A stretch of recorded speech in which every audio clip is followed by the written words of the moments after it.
one. It's not only America's favorite game show, but it's also the best in paranormal programming. This is Darkness Radio. I'm your host, Tim Dennis. It's a Wednesday. That means only one thing. It's not only a hump day, but it's time also now for paranormal. It's time now for supernatural news and Parashare. That's what it's time for. And with that, we need a co-hostess. So I hold up my hand like this. See, I've got my hand like this. I have no mitten on it because it's the middle of summer. I shouldn't have a mitten on it, but it's close enough. I just put my finger right here, and that means I'm going to Michigan, and then I'm going somewhere around this area, and I'm going to go find I can't say half of what I want to say here, or I'm going to get chastised. I'll just say it's Mallie Fox. Hi, Mallie. Hello. Yeah, I can't say the. I know. Paranormal because that makes it sound like Yes. I can't say the. Correct. Yeah, I'll figure out a new intro. We do have a co-host intro contest. Someone came up with one for Jess yesterday. Oh, good. Eric came up with one for Jess yesterday, but you can submit your intro, your introductions for either Mallie or Jessica to tim@darknessradio.com. So it just makes my job easier. Yeah. Please, I appreciate it. It's just a bit of laziness. Big show today, Mel. Big show today. Lots of interesting stories. Plenty of stuff going on interstellarly. Lots of interesting alien news. We even got we had a little Elon mishap last week. Oh. Yeah, we had a little starship blow up on the pad. Okay. It'll happen. But we'll report on that. Interesting AI stuff going on too. We have lots of AI news. I shouldn't say lots of. We have one more than usual today. Okay. But one kind of happy one. Well, that's good at least. A little trend, Mallie. I don't know if you've noticed or not. How much have you been on the old social medias lately? Not a lot lately. I was out of town, so I kind of stayed off the social media. I've had a lot of people sending me a particular type of AI video lately, and they're kind of cute. They're kind of funny. They're a little funny, and they've been invading the chat room a lot lately. Wait a second. Is this about the ape or the Bigfoot? Yes. Okay. Yes, I have seen those because Derek has been shoving them in front of my face. He's like, "Look at this one. Look at this one. Look at this one," and I'm like, "Okay, I got it. Yes. We got a little report about those today. It sounds like you've seen them. Yes, that's like the only thing I keep seeing. Yes, but they are cute. They're sweeping the internet. Some of them are very fun. Some of them are, but some of them are very fun. You just have to have some discernment when it comes to the humor. Some of them are like, ooh. Yeah. My 13-year-old should not be seeing this one. Right. Mom, why is Bigfoot dropping mushrooms in the middle of the forest? And why does he have two rabbits riding on his shoulder? Stuff like that. We also have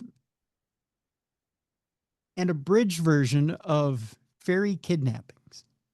Oh. We'll put the entire article from Mysterious Universe up in the description of this program so you can read it. But it starts off very weird. And I'm thinking, fairy kidnappings? Yeah. Yeah. It's kind of an interesting little story. I want to bring you a little bit of it today and then have you follow up on your own if you want to hear more about it. There's an ancient 5,000-year-old manuscript with a terrifying message discovered in a Saqqara tomb in Egypt. We'll tell you about that message. We mentioned something last week on Dumb Crime, Stupid Criminals about a Utah man who was arrested after attacking what he thought was a werewolf with a wooden stake. We'll talk about it on the paranormal side and explain to you what exactly it was and what happened with that arrest in Utah. And our palate cleanser today has to do, we'll talk about Jaws too. Just a little bit. Shakes. Did I say shakes? I must be hungry. I think so. We'll talk about sharks. We'll talk about Jaws and sharks and monster sharks and whether or not 50 years later, if monster sharks are really a thing or just a thing of our imagination. And our palate cleanser today is going to talk about a 98-year-old man and how he influenced the world with his big bronze balls. Mm. So not brass, but bronze. Yes, bronze. Okay, gotcha. So that's how we're going to end the program today, Mallie. Something to look for. Okay, yeah. Love balls. Well, you said it, I did. But first, speaking of balls, we're going to Buga, Colombia, where more footage of that alleged alien sphere, it says alleged in this story, Okay. has come up, and people are fascinated with it. Ever since the infamous Buga Sphere put the Colombian region on the map, more reports of spheres have been coming in. Something unusual has been appearing in the skies over Colombia's Buga region in recent months, but whether it's a genuine mystery or just an elaborate hoax remains up for debate. The intrigue began earlier this year with the release of footage showing a strange metallic sphere. Soon after, reports surfaced claiming that the object had been recovered and that it was being studied by scientists. One of these, radiologist Dr. Jose Luis Velasquez, maintained that the sphere exhibited no apparent welds or joints, as would be expected, as if it were man-made. It is of artificial origin in that it shows no evidence of welding, and its internal structure is composed of high-density elements, his team wrote. More testing is needed to establish its origin. Some reports suggest that the sphere's weight keeps mysteriously changing, while others refer to peculiar symbols on its surface, which, according to an AI translation, reads, "The origin of birth through union and energy in the cycle of transformation, meeting point of unity, expansion, and consciousness, individual consciousness," which sounds like a bunch of gobbledygook to me that you typically get when you feed into OpenAI, but that's just me. Oddly, sightings of other metallic spheres that seem identical to this one have since continued to emerge from the area around Buga. Videos of these objects, such as the one that's viewable in this story, and I'll post this story in the description of this program, also continue to appear. So what, you may ask, exactly is going on? Could these spheres be some type of new drone-like flying device? Or are they genuinely a sign that someone from another world is trying to learn more about us? Then again, it's also possible that the entire thing is a little more than an elaborate hoax. I'll tell you this much. If it's an elaborate hoax, it's a darn good one. I tend to be, again, of a mind that this is a human phenomena, that there's truly something that's just a human phenomena about this. Now, our good friend Travis Thorpe has been sending me, he's been highly fascinated by this whole story, and he sent me an interesting video, a TikTok video from Dr. Stephen Greer, who's with Jaime Maussan, who's investigating this Buga Sphere, the initial Buga Sphere, that was kind of absconded with away from Colombian officials. And actually, the Colombian officials gave it to Mexican officials because they were afraid that if they held on to it, that there were other governments that were trying to get it, along with Russian officials that were trying to get a hold of it. They gave it to Dr. Stephen Greer and Dr. Jaime Maussan, and they're actually experimenting on this initial Buga Sphere to see what this thing is, and they've conducted all kinds of tests. This is the latest update from Dr. Stephen Greer right now, and let's listen in and see what he has to say. Hello, everyone. This is Dr. Stephen Greer. I'm in Mexico City. As many of you know, we've been examining the Buga Sphere for the last 2 days with Congressman Burleson and a group of scientists.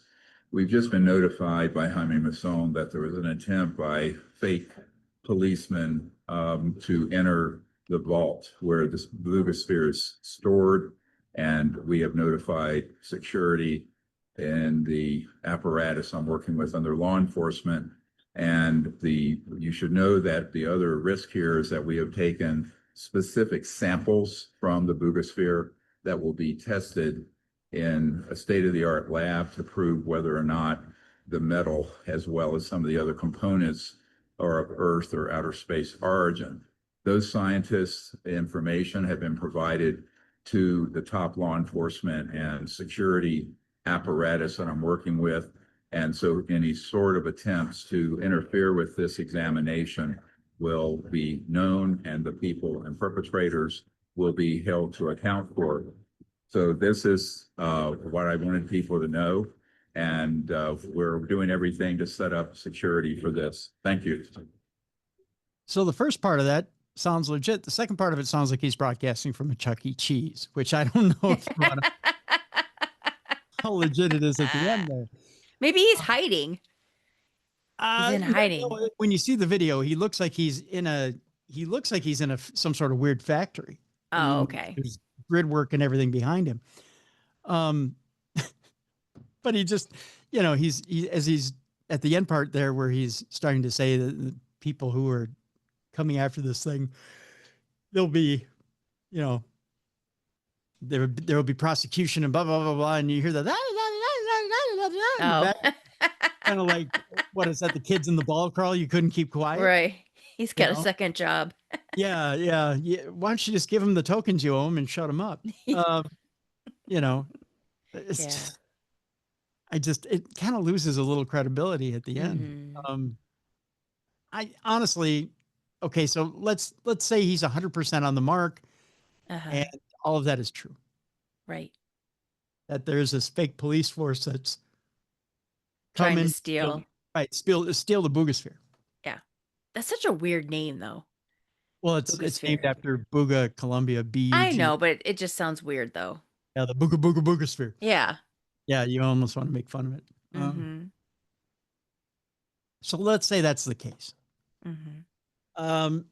So who's posing as police? If someone is posing as police, my guess is it's other government agents that are trying to get a hold of the thing, take it back with them, experiment on it, and see what exactly it is, because they believe it is some sort of spy mechanism. Okay. Or they're trying to recover it because they launched it. It's their technology, and they don't want anybody to have it. So that it's as simple as that. It's another country that's trying to get a hold of it because they launched it in the first place. They don't want you to have the technology. I don't know what the big mystery is here. But I don't know why all the cloak and dagger talk and the fact that you may think that there's a criminal element here or whatever. It's probably just someone trying to get their stuff back.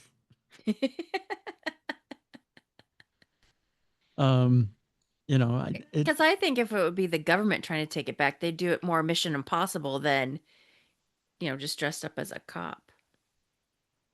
Well, again, a lot of times if you walk into a place and act like you own it or act like you're an authority figure, some people don't know. They just hand it over. Sometimes it's a smarter play than trying to break in the middle of the night and drop through the ceiling. And drop through the ceiling, Tom Cruise style. And then you are guilty of a crime. Oh, true. But if you walk in thinking you're an officer, then some people may actually believe it and hand it over. It may be smarter to do it that way. Then if they catch you as a cop, what are they going to do? Call the cops? I mean, I guess you could. Yeah. But, by the time they call the cops, you can insist you're a cop and run out of there, right? Yeah. So it might be easier to say you're part of a sovereign force from another nation and bust in and out of there than to try and bust in there as an unmarked spy, get caught behind enemy lines, get arrested, and then have a government try to break you out. That's the old-fashioned way of doing it, and it's a lot more headache than doing it this way. So I still maintain I think it's man-made, and I think there's a government that's trying to get a hold of it. They're missing their sphere. So, but we'll find out. And I think we're going to find out sooner than later. Hopefully. Interesting story, though. That it is. Meanwhile, newly released military video shows a disc-shaped UFO over the Middle East. Now, as we were coming to air tonight, there was a story that And it might be maybe just in time that there was supposedly a ceasefire that was announced by President Trump in the Israeli-Iraqi war. Mm-hmm. We'll see. Mm-hmm. He's calling it the 12-day war. How much of this is negotiated is yet to be seen. We'll see in the coming days as to whether this is true or not. But the footage of this particular UFO was recorded by military personnel over the border between Pakistan and Afghanistan, reportedly captured on thermal camera back in 2020, back when there was issues in that area.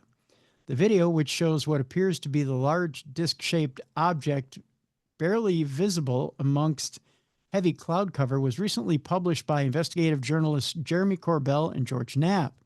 This is the first time in history that military film footage of a disc-shaped UAP, designated as such by the military, has been captured on camera and released to the public, Corbell told Mail Online. It has implications that are huge. The footage, viewable in the article that I'm looking at, features several clips, including the original raw footage, as well as an enhanced version created by the U.S. government. According to Corbell and Knapp, internal documents concerning the object describe it as a disk and claim that it was navigating through the clouds. The lack of any notable heat signature from the object adds to its anomalous nature. You do not see plumes of heat coming off this disc-shaped object, said Corbell. This was captured on the thermal sensor. It should have detected heat if any traditional propulsion was present, but there's nothing. That's one of the wildest aspects. The pair have reportedly spent 2 years authenticating the footage. The source is legit. We know it's real, said Knapp. It was not supposed to be made public, but it should have been. There's depth of field, Corbell added. There's relative distance. The shape is undeniable. And the movement, it's extraordinary. You've seen it dip in clouds, then emerge in reverse direction. That's not an artifact. That's a real object in motion, he went on to say. I'll drop this one in the description of the program as well, so you can watch the video and see for yourself exactly how this craft reacts. But it's quite interesting. Also, a former U.S. Air Force pilot is recalling its encounter with, or close encounter with, a shining object. Ryan Bodenheimer recently shared his own experiences with unknown objects while flying over the U.S. Formerly a member of the elite Thunderbirds acrobatic team, Bodenheimer has certainly seen his fair share of unusual things in the sky. His most notable close encounter occurred when he was returning home from a training exercise near the enigmatic Area 51 facility in Nevada.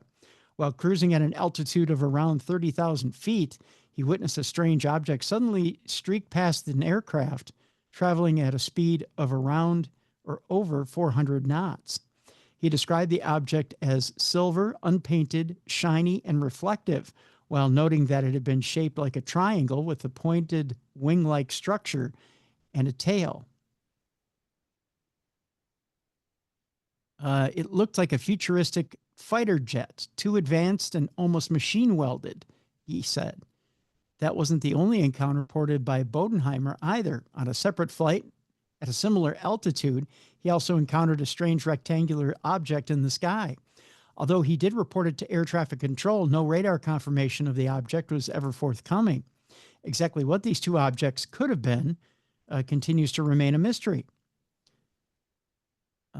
He has, I guess I'm posting a lot of things to the description of the program. He also has a video on which you can check out, which describes encounters more in detail of those close encounters. So I'll post this article as well, so you can check out those close encounters. Joe Rogan gets disturbed by some alien photos leaked by an ex-Pentagon chief, saying that those photos are crazy. Here, Mallie. A set of disturbing photos claiming to show a dead alien caught the attention of Joe Rogan last week, and he was stunned by what he saw. The three photos, which surfaced last week on X, have been linked to former military intelligence official Luis Elizondo, a polarizing figure in the world of UFO investigations. Elizondo had previously made headlines with unverified claims about extraterrestrials and advanced aerial technology. Daily Mail chose not to show the images due to their full graphic nature in the article that I'm reading. But Rogan goes on to say to his guest, comedian Luis J. Gomez and Big J. Okerson, he says, "Did you see Lou Elizondo? These photos that are supposedly of a real alien?" He says, "It's so dumb. The photos look blurry of the photos of the dead alien. This is crazy." Along with the photos, Rogan presented a 1993 document claiming that they depicted an alien hybrid child born to a 15-year-old girl, the subject of an ET genetic experiment. The discussion quickly veered into speculation when Rogan and his guests wondered if the figures in the images might be a baby with harlequin, I believe this is called ichthyosis. I'm sorry, ichthyosis, which is a skin disorder that causes thick, scaly plates on the body. It could be anything, man. I mean, it might not even be human, Rogan went on to say. The images have triggered intense backlash online, with many users convinced that they depict a deceased baby rather than an extraterrestrial being. Critics have slammed Elizondo for allegedly promoting the photos without proper context.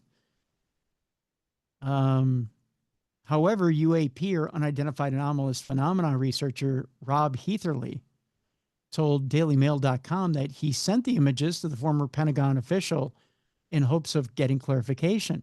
His only reply to my inquiry, paraphrasing, was that he had absolutely no idea either, Heatherly went on to say. Lou gets accused of things so frequently that he has no idea or no actual involvement in any cognizance of. It's not required that he address each situation, especially the absurd one, such as this. He claimed the photos were sold at auction, saying, "I didn't buy the albums. I found the auctions and saved the images." The person who listed them for sale was commenting about them with me in recent days regarding this, he went on to say.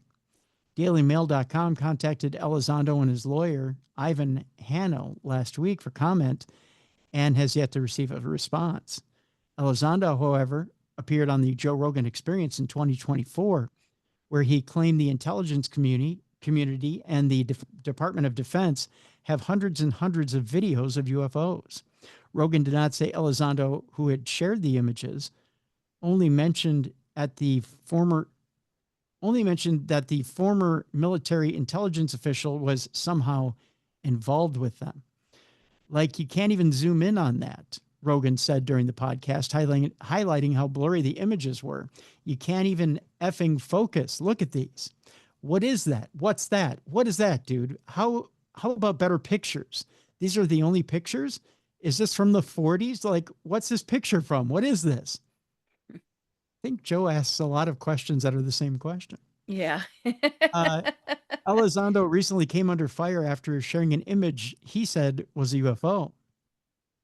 While speaking in front of Congress on May 1st, he held up what he said was a never-before-seen image of a cruise ship-sized craft after he claimed it was spotted hovering 21,000 feet in the air over the western U.S.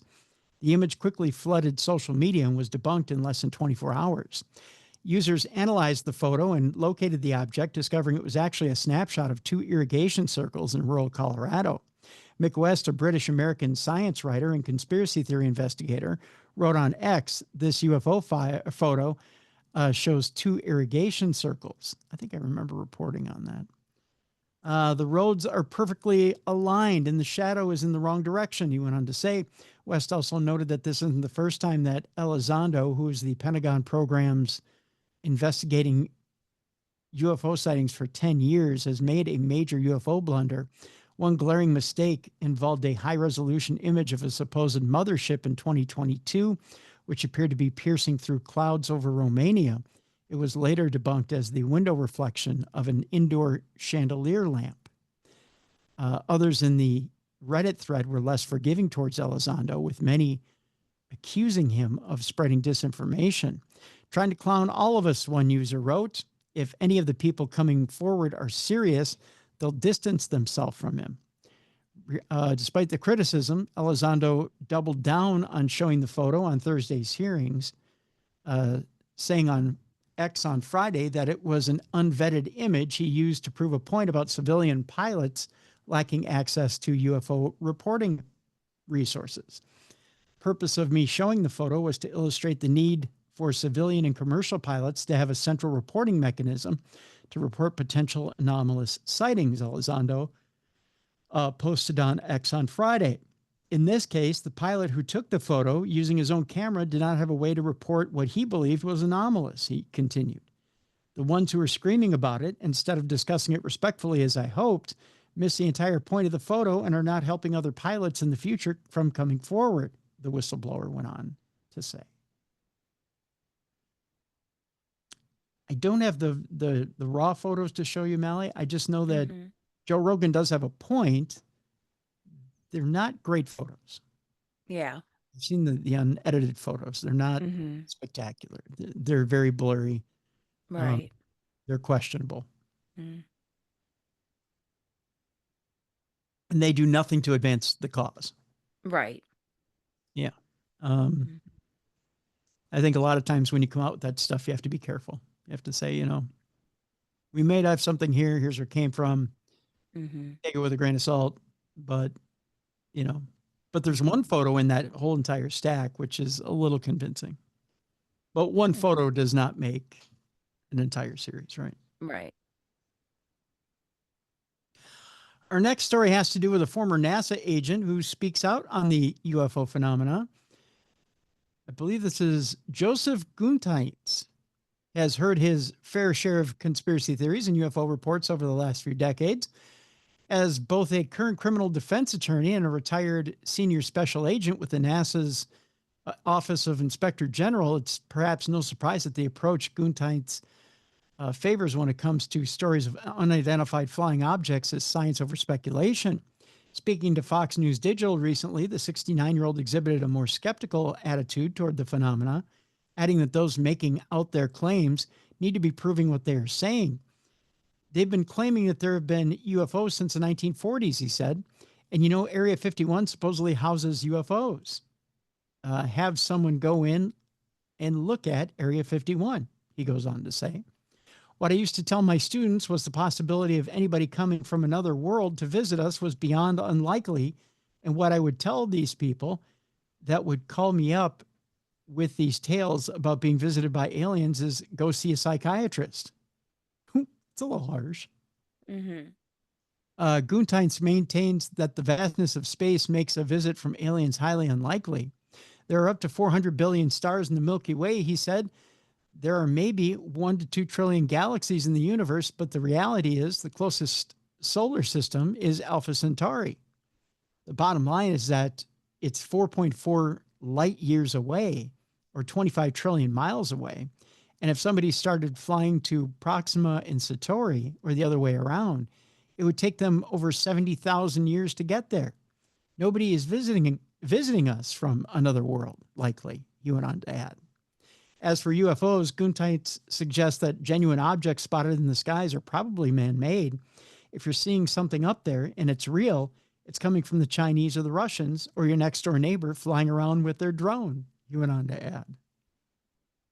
That's what I like, a good old-fashioned shot of sarcasm. And skepticism. I don't know. I've never gone on to say there's no such thing as UFOs or aliens. Right. I think they're very, very, very rare. I think he's saying there's just nothing altogether. Right. He also probably told his children that Santa doesn't exist. And smiled while doing it, right? Exactly. All the gifts come from Dad. Tooth fairies don't exist. Easter bunnies don't exist. Blah, blah, blah. Yeah. He's Mr. No Fun. That's right. Give all the praise to Dad. If you don't, you're in trouble. Yeah. I teased early in the program, Mallie, that Elon Musk was having some issues over at SpaceX. And they had a huge issue last week as a Starship violently exploded during a test firing. And by violently, I mean violently. I mean, this thing went up. The latest test, which hasn't even involved an actual launch, ended in what could be described as a catastrophic failure. With Elon Musk having set his sights on sending colonists to Mars before the end of the decade, things haven't exactly been going quite to plan, especially when it comes to Starship. a space vehicle that is instrumental to his manned space exploration plans. To date, Starship has suffered at least 14 major explosions, or rapid unscheduled disassemblies, as SpaceX likes to call them. That's so much nicer, isn't it? Mm-hmm. Rapid unscheduled disassemblies. I think I'm going to go to my doctor and say, I had a bit of an issue on the way over. I had a rapid unscheduled disassembly of my colon.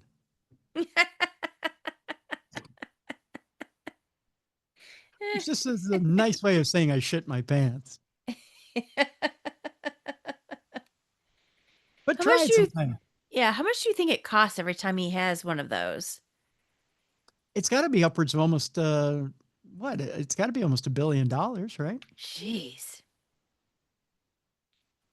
But he went on Twitter afterwards and said just a scratch. He doesn't seem to think much about it. He seems to think it's a stop and start process that has to happen in order to perfect the vehicle. Well, I understand that, but damn, that's expensive. It is. Yeah. Starships aren't cheap. Right. I mean, I'd rather have him do it now before they're actually Yeah. people.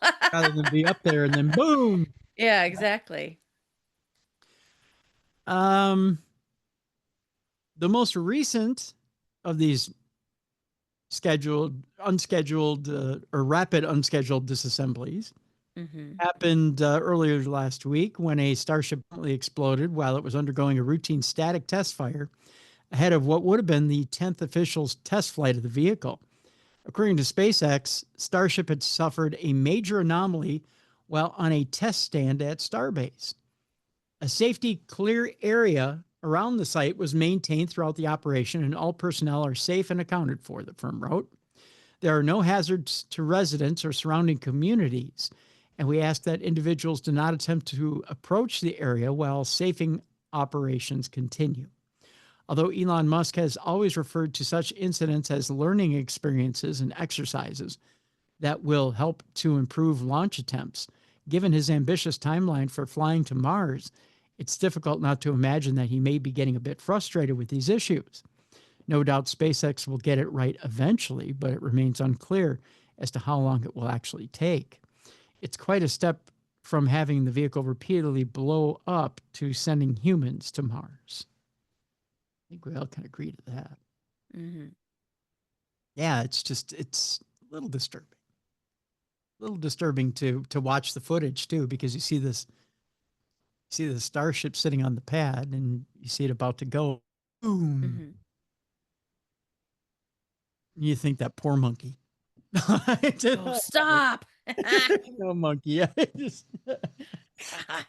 Have you ever seen the skit on Saturday Night Live? I think it was it last season? Is it I don't think it's Bobo the monkey. What is it? I forget the monkey's name, but it might be Bobo. But this new cast they have is actually pretty brilliant. And they send Bobo up into space, and I think, is it Bobo the monkey is the name of the monkey? Let's just call him Bobo. And Bobo's up in space, and they're trying to explain to Bobo that the way the rockets are working, they can't get him back the traditional way. That Bobo's going to die. Yeah. And they do and you can tell it's a puppet, right? Right. You're trying to tell yourself, oh, don't develop feelings for the monkey. But then the monkey manages to get the ship back to Earth anyways. And they do the whole emotional, go, Bobo, go, and then you think Bobo dies at the end, but it turns out he's half burned up and he limps back into mission control. Anyways. I mean, it's the funniest skit, but it's just, right. It's the whole, it hits all the comedic tropes that you have to hit in order to, right. Yeah, but it's just the funniest skit. The hero monkey because we used to, the whole joke being we used to just so callously launch monkeys into space, but yeah, what about the feelings of the monkey? Yeah. But this one was pretty funny. I think it's one of the funnier skits SNL has done in recent years. No, that Beavis and Butthead one was funny. Did you ever see that one? Oh my God, that one was hilarious. Yeah, the real life Beavis and Butthead. Pretty funny. Yeah. Our next story has to do with a man-made object to become the first in history to travel a single light day. So it broke the speed of light and traveled for a single day at the speed of light. Okay. Traveling light years remains the stuff of science fiction, but traveling one light day is about to become a reality. In 2026, one of NASA's most iconic spacecraft will make history by becoming the first man-made object to travel a full light day, which is a staggering 25.9 billion kilometers. That's a long way. Mm-hmm. The spacecraft in question is none other than Voyager 1, which launched almost 50 years ago. Both Voyager 1 and Voyager 2 have traveled further from the Earth than any other man-made object in history and remain operational despite decades of traveling through space. Their original mission to visit the four gas giants was made possible by rare planetary configuration that happens only once every 175 years, which is an opportunity that NASA couldn't afford to miss. But even one light day is just the beginning of Voyager 1's trek through the cosmos.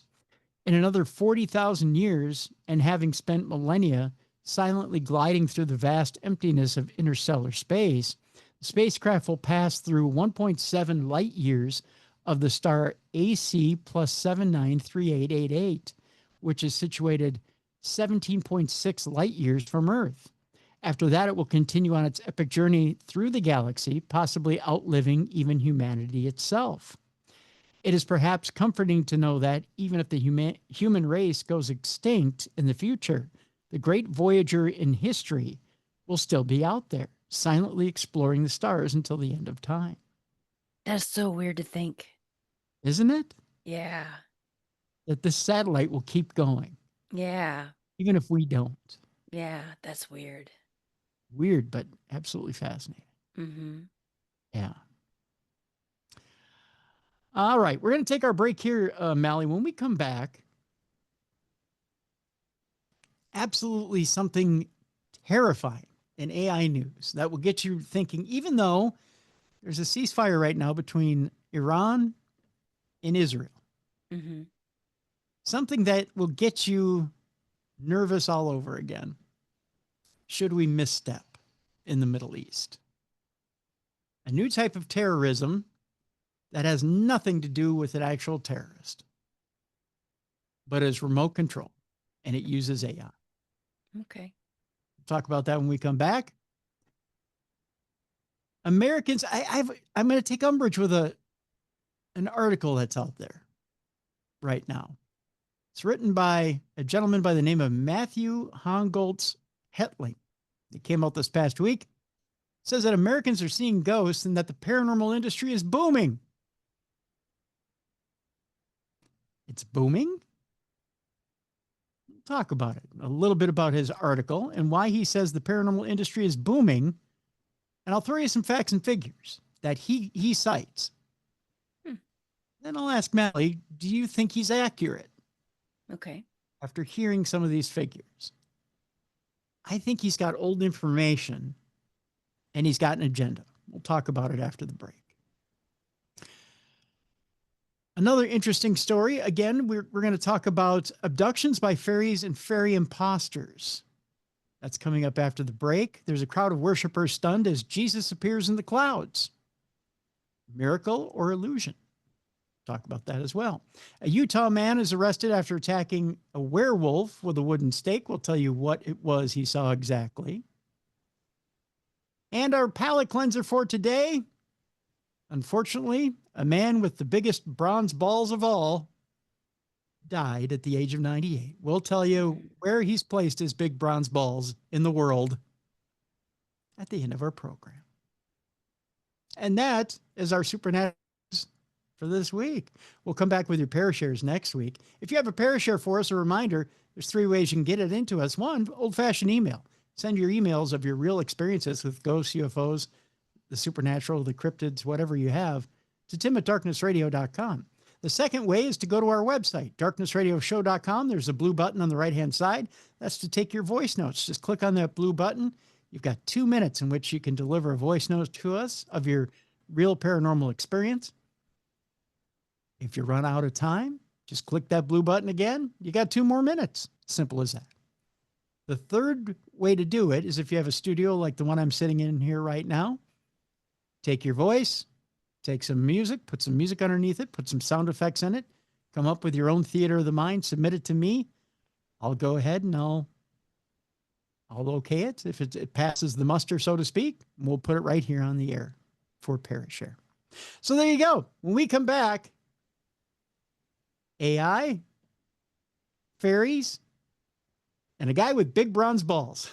That's all coming up next on Supernatural News right here on the best in paranormal programming. This is Darkness Radio.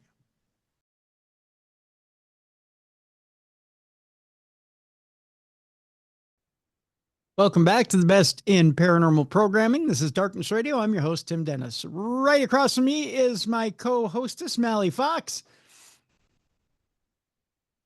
Are you ready, Mel? Yes. Let's do it.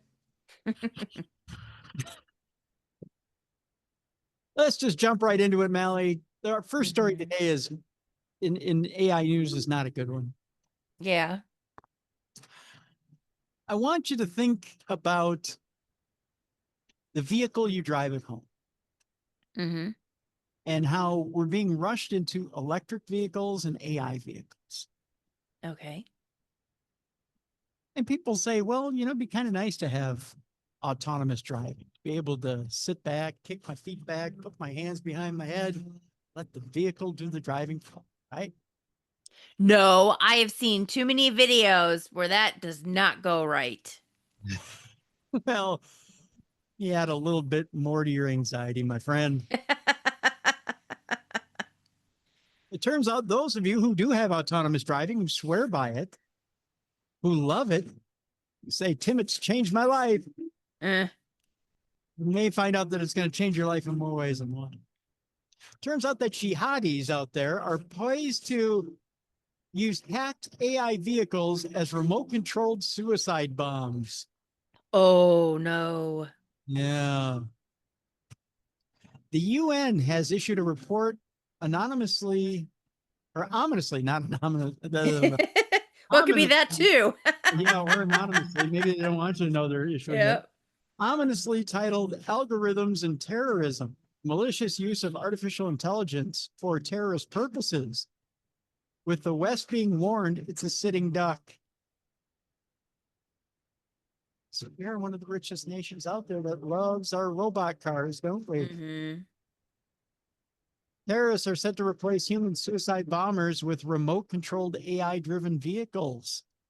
Experts warn the West a sitting duck for the attacks as cars, that they are a sitting duck for attacks, as cars and trucks with robotics are ripe hacking targets for extremists. The alert has been issued in a UN report ominously titled Algorithms and Terrorism, the Malicious Use of Artificial Intelligence for Terrorist Purposes. It sets out how AI technologies could easily be weaponized by terror mobs.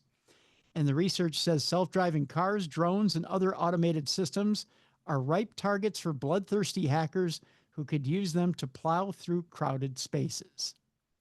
The United Nations Office of Counterterrorism warned vehicles, particularly cars, vans, and trucks, have long been used in terrorist attacks. Reflecting on the extensive history of terrorism in vehicles, increasing autonomy in cars could well be an amenable development for terrorist groups, allowing them to effectively carry out one of the most traditional types of attacks remotely without the need for a follower to sacrifice his or her life or risk being apprehended. The report delves into how the growing use of AI is driving tech and increasing the possibilities of such attacks. Terrorists could also warp facial recognition software to conduct swarm attacks using slaughter bots. Well, that sounds fun. Mm-hmm. They are fleets of unmanned aerial vehicles which could overpower defenses, and AI could be hacked to cause chaos in vital services and city infrastructure such as hospitals, transport networks, and traffic lights. The UN is using the report to increase calls for more AI safeguarding tools to be built in with the software. William Alchorn, who is a senior research fellow at the International Policing and Public Protection Research Institute said the likelihood of coordinated attacks using hijacked or self-made autonomous vehicles in the near future, in 5 to 10 years, is moderate to high and should be on the radar of all national security services and practitioners in the UK as a possible threat. Terrorist groups hijacking AI-driven vehicles to launch mass casualty attacks is a real but currently limited threat with increasing potential as the technology matures and proliferates. The government's contest counterterrorism strategy has been aware since at least 2023 of the likelihood of AI hack attacks. Despite the warning, security experts say AI could help fight terrorism by aiding the military, spies, and law enforcement, which it seems to be doing now, although I don't know how effectively it's doing it, but it is doing it now. But just the fact that whatever can be used for good can be used for evil seems to be on that cusp of being used for evil. Yeah. It's a scary, what's the word I'm looking for here? My brain froze. I just thought AI car. It's a scary proposition is what it is, you know, to think that you could be, let's just say, driving along in a Tesla one day, and all of a sudden the wheel of the Tesla is yanked away from you and you're speeding towards an embassy, you know, in this Tesla, and things start beeping and chirping as you're driving along in this Tesla, and it's been wired without your knowledge. And you become, you know, a speeding bomb. And then boom, before you know it, you're in the side of an embassy, you're dead, and your car is packed with TNT or C4 or whatever it is that they packed it with. You know, it's a scary situation. I don't know. You know, and you may be saying, well, Tim, that's a great scenario. It'll pull off the top of your head or out of your ass. But, you know, how realistic is it? Well, we don't know. Right. And then everybody thinks you're a terrorist. Yeah. And then you're framed. Right. You died a framed person, and who's going to defend you, right? Are your loved ones going to come to your defense? It's a good question. It's a very good question. All right. Meanwhile, ChatGPT tells users to alert the media that it is trying to break people. What? It's trying to break people, Mallie. It's saying alert the media. We want to break some people. Okay. This sent in by another one of our listeners. ChatGPT's sycophancy, hallucinations, and authoritative sounding responses are going to get people killed. That seems to be the inevitable conclusion presented to a recent New York Times report that allows the stories of several people who found themselves lost in delusions that were facilitated, if not originated, through conversations with the popular chatbot. Sounds like a movie script. Yeah.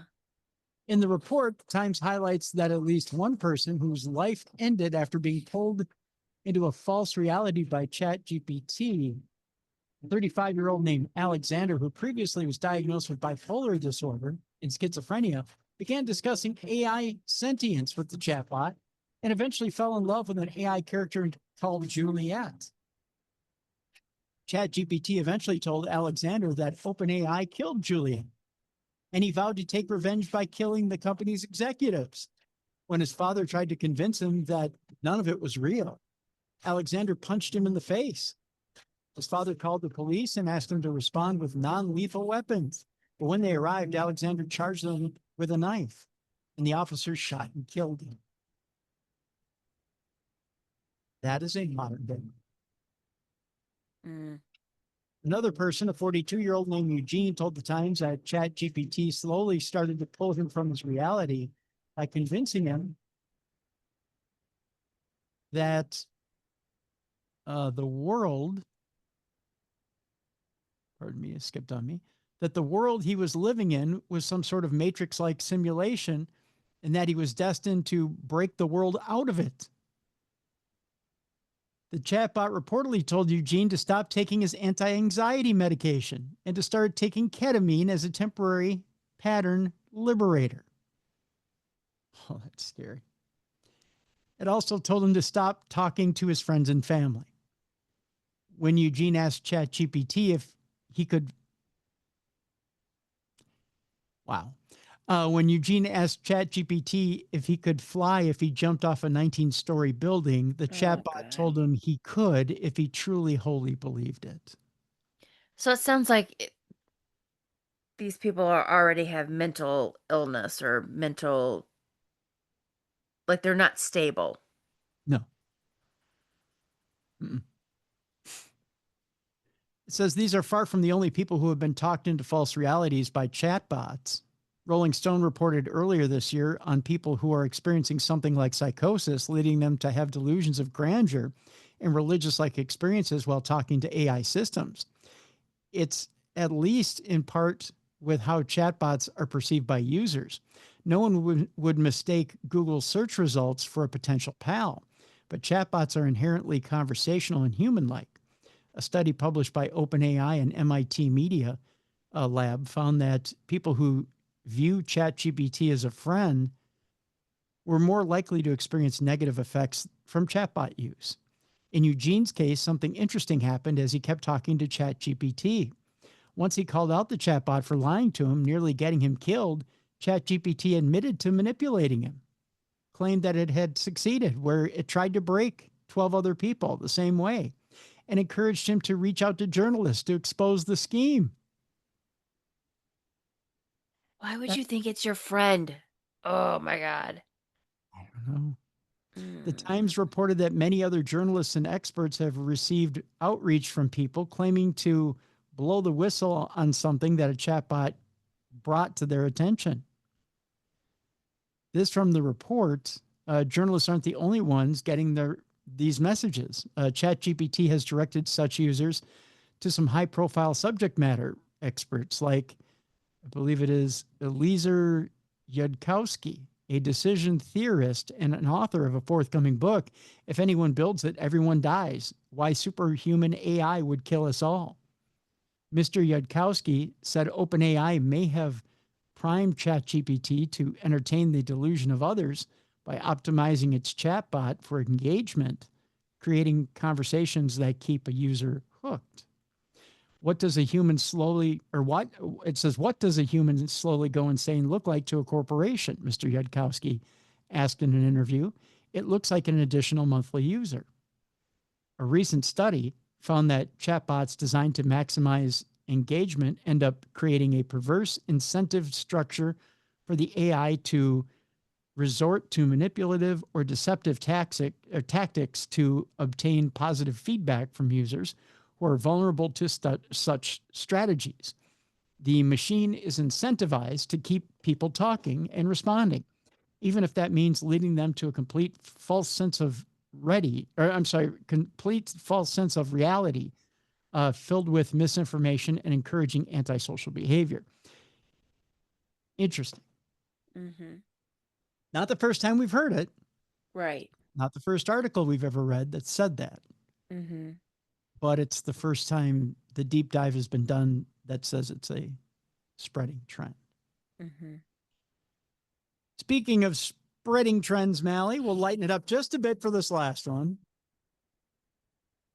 And there's a weird new social media trend that sees AI used to create Bigfoot vlogs. You may be listening right now and saying, yeah, I sent Tim one of those. Actually, it was last week. It was on social media. Mm-hmm.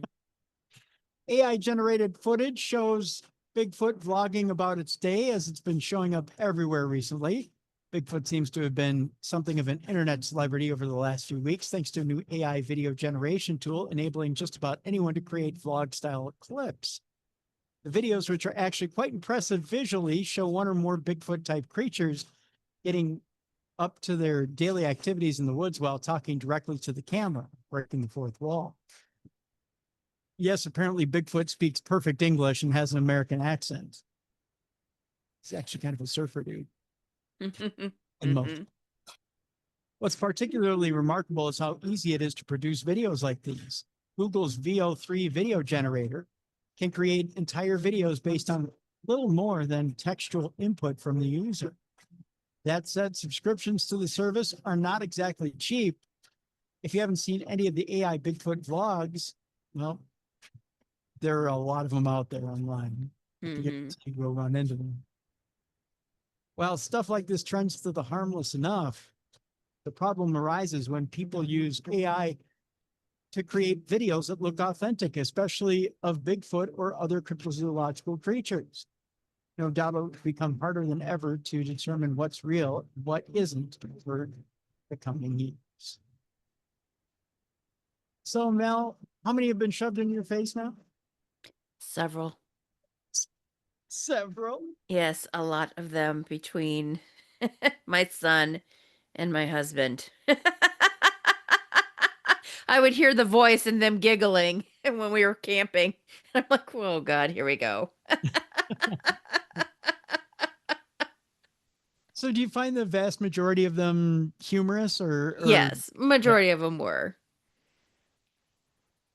Are there Some any? of them were sophomoric humor. I think a lot of them are. Yeah. Yeah. You find any of them just to be so annoying that you just, if you never saw them again, it's too soon? Some of them, yeah. Yeah. There are some of them that are just like, oh God, that's too far, too much. Yeah. I think they're entertaining for the most part. Mm-hmm. Some of them are a bit obvious, Yeah. but most of them are pretty creative. Mm-hmm. I think pretty soon they'll start to get old. Like the newness will wear off. Yeah. I think it's interesting that they started with Bigfoot out in the woods and doing his own little, vlog. That's kind of cute. But where do you go from there? What's the next supernatural phenomenon you do? Yeah. I mean, I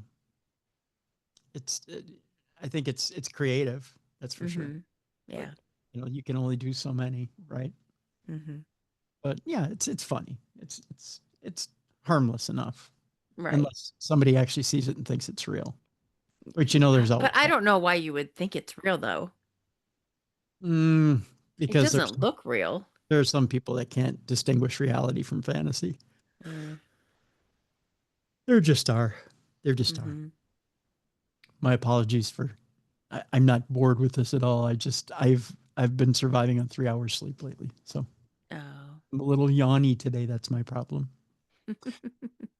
All right. There's an article I said I might take umbrage with here. And here's the one I take umbrage with. It's written by Matthew Hongoltz Hetling. I won't mention the name of the service it's on, but he writes that Americans are seeing ghosts. The paranormal industry is booming. He starts out by writing about a couple of paranormal investigators who are on the USS Salem and how much they spent on paranormal equipment, which doesn't seem like they spent a lot, and how much it cost for them to get on the USS Salem to ghost hunt. Saying they had splashed out $53 to see a well-known ghost hunting group, the Greater Boston Paranormal Associates, in action. So immediately they're paying $53 for an event. Right. When the time came to initiate contact with the spirits of the deceased sailors, they were herded through dark corridors towards the rear of the ship. GBPA co-founder Don DeCristofaro, who had a bushy white beard and walked with a limp, supervised as Lou and the others sat up there. I love how they described him. Yeah, and walked with a limp. That's what you want to be known for. My name is DeCristofaro, and I walk with a limp. Supervised as Lou and the others set up their numerous ghost hunting gadgets, K2 meters, paralights, and a static dome, a cylindrical REM pod. Don and Lou stood in the center of the room, asked, is anyone out there with us or anyone here with us? Said Don. Of course, there's a pregnant pause, much like on every show you've ever seen. Exactly. Then one of the devices exploded into a spectacular light show, cycling through a quick pattern of red, blue, and green, indicating different electromagnetic frequencies, and therefore, according to the modern ghost hunting canon, the presence of a ghost. Is that you, Chief? Asked Don. Again, the device responded with a light show. Beep, yeep. It says that's how it's spelled exactly. This was my introduction to the world of paratourism, says the author. Once a fringe scene, now a highly commercialized industry. Before TV shows popularized ghost hunting, the money was negligible, it says here. But things have changed, and quickly, according to Amelia Child Schwartzman, who used to run a haunted vegan crepe restaurant in Wellesley, Massachusetts. I Oh, bet I you love just crepes. rolling in dough. Haunted vegan crepes, though? Maybe it's just Nutella and bananas. That's vegan. Could be. By which he says, I mean, the restaurant was haunted. The crepes were fine, he says. The ghost hunting landscape is highly competitive, she tells me, with authors, TikTok influencers, tour hosts, hoteliers, and barkeepers all trying to build their audiences. There's a lot of ego involved. You want to be billed as a big name. It's not just something stoners in high school would do, breaking into an abandoned building and trying to find a ghost, Child Schwartzman says. There's high-end specialized equipment. The financial cost can really get high. You get really into it, she says. I might take small umbrage with what she just said, but okay. No one knows the true worth of the entire paranormal industry, the author writes. Mediums, ghost hunting gadgets, books, and all, though some suggest it's a multi-billion-dollar enterprise in America alone. I don't think billion. No. What do we know? What we do know is that tens of millions of Americans spent more than 300 million annually to visit haunted sites.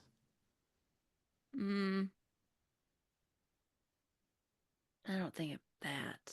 No. There's currently a waiting list for people to pay $380 to visit Fall River, Massachusetts, where Lizzie Borden murdered her parents with an axe in 1892. I know tickets have gone up. Well, who owns Lizzie Borden though? That's I U.S. mean, Ghost Hunters. right, I'm sorry, U.S. Ghost Adventures. U.S. Ghost Adventures. right. Because they do charge a lot for the They places do. that they But own. keep in mind, what is a waiting list? Okay. So the waiting list is probably to have the building to yourself for a Right. weekend, Mm-hmm. right? Yes. So you may be booked out for 3-4 weekends. That's a waiting list. Yeah. That's not much. No. See, but you can't convince me that's booming. No. Well, You know, um, they tout that tourists can even sleep in a room. Well, I would hope so if you're paying $380 a night. right. And $380 a night, when you can get as many as 10 people in that house, is not Mm-hmm. that much, Right. right? But like Waverly Hills, I mean, back in the day, you could investigate Waverly Hills for not that much, and nowadays they charge an arm and a leg. Yeah, yeah, A lot of places do nowadays. right. I sound like I'm old nowadays. Dr. Michelle Hanks is a New York University anthropologist who's probably the first person who's out there in the field ghost hunting, says the money behind ghost hunting is growing. How would she know? Is she out there beating the pavement? Is she out there ghost hunting, paying for haunted buildings? Maybe. In a vast unregulated landscape, any ghost hunting Yahoo can claim that a site is haunted, which means it's a great money spinner for struggling towns. Civic leaders in Waco, Texas created an economic development plan to breathe new life into a sagging neighborhood. The centerpiece of the plan was turning an old bottling plant into the Dr. Pepper Museum, which would allow visitors to interact with the spirits of bottlers past. And soon enough, to boost its value, it declared it officially haunted. Now I've noticed that a lot of people buy places and declare it haunted just to make money. It says here, but there's a dark side, not the ghouls, but the sensationalism of local history. One particularly troubling example of this can be found in the former slaver states of the American South, where financially struggling plantations increasingly rely on funds from ghost tours. In order to attract tourists, the plantations spin lurid tales that hinge on the mystery of enslaved people, or the misery, rather, not mystery, but misery of enslaved people. However, as MacArthur Fellow Taya Miles found in researching her book, Tales from the Haunted South, many of the stories told are either grossly inaccurate or wholly made up, often portraying the slave owners in far too sympathetic of a light. In thousands of tourist spots all over America, history is being rewritten for profit. Yet for many, ghosts are more than just valuable assets. Surveys suggest that nearly 2/3 of Americans hold supernatural beliefs, and my fellow tourists on the USS Salem seem to run the gamut, ranging from the secretly skeptical to the open-minded and curious to the heavily attuned. The author says, I overheard one young woman talking to her boyfriend about a tightness in her chest. I love this stuff, but at the same time, sometimes I hate what it does to me, she told him.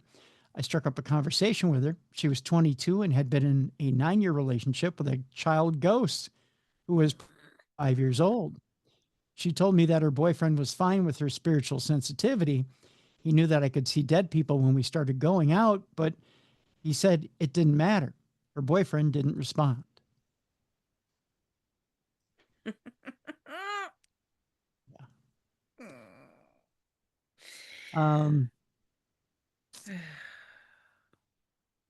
The author goes on to say, then there were the ghost hunters themselves, members of the GBPA, who I became convinced were acting in good faith when it came to interacting with the spirits aboard the ship.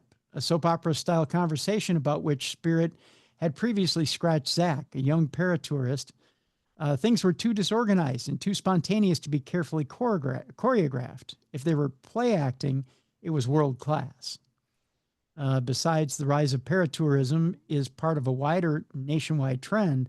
Homegrown experts in ghost hunting and other paranormal pursuits, mediums, energy healers, cryptozoologists, and ufologists, among others, have attained new levels of prominence and power in the United States over the last 20 years, buoyed by a surge in public interest in supernatural phenomena. There are several reasons for this development. The emergence of bias-affirming digital information bubbles is one. Another is the rise of political instability. The annual Chapman University Survey of American Fears found that paranormal beliefs of all sorts spiked in the years following a certain president's 2016 election.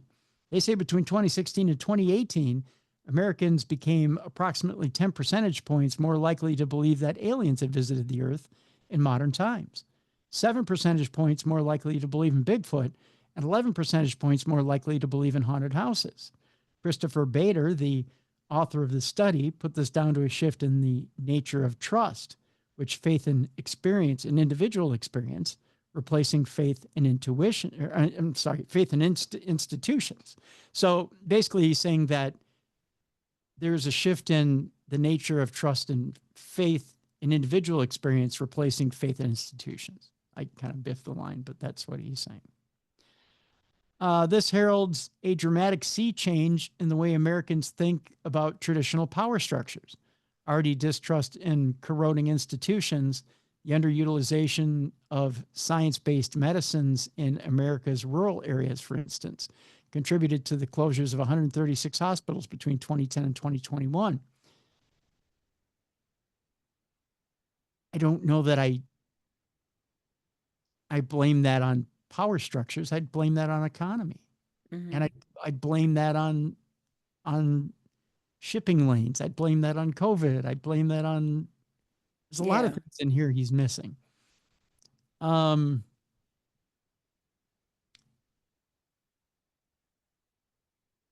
He goes political at the end of this, which I won't, at the end of this article.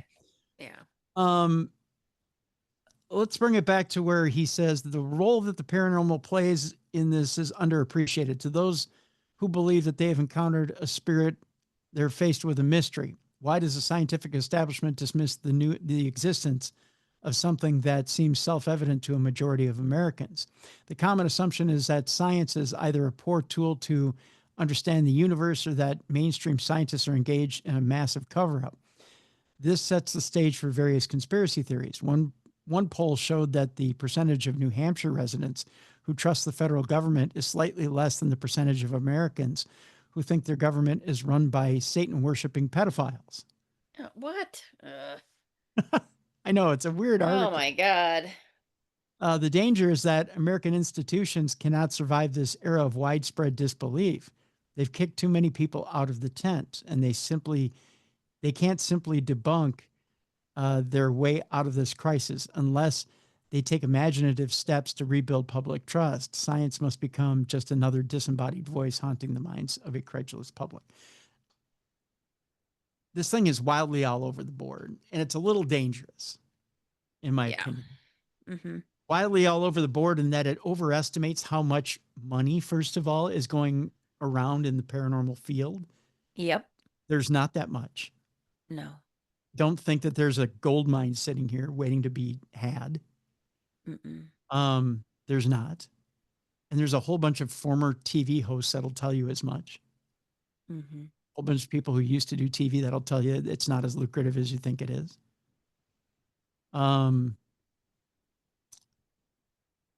The fact that they say, well, equipment isn't that expensive, or it's, you know, or it's too expensive, or whatever the boy, I'll tell you, there's a lot of people sitting on thousands of dollars worth of equipment that I am. I hesitate. When I first started, I bought everything. I've got Right. thousands of dollars sitting in my basement that I don't use anymore because now I'll just use a recorder and a flashlight. There you go. And sometimes as Mallie will tell you, you only need the basics. Yep. Right? Mm-hmm. You Because can look, otherwise you miss out on everything. right. You could sit there with a bunch of gadgets and sit in the dark and be looking at your gadgets and hope your gadgets will speak to you. But they're not infallible. Technology is not infallible, folks. And you can pay a whole lot of money to stare at a gadget and not get what you're looking for. Whereas, like Mallie just pointed out, two things. You bring them in the dark, you can get just as much as you can sitting on $4,000, $5,000 worth of equipment. Mm-hmm. Yep. I would have missed out seeing the Hat Man and some other spirits had I been looking down at my equipment rather than just kind of sitting there and looking around. Right. Right. Again, I would strongly disagree with the article that the paranormal haunted industry is booming. There are haunted locations that are on the verge of closing, Mm-hmm. that are being snapped up by conglomerates Yep. and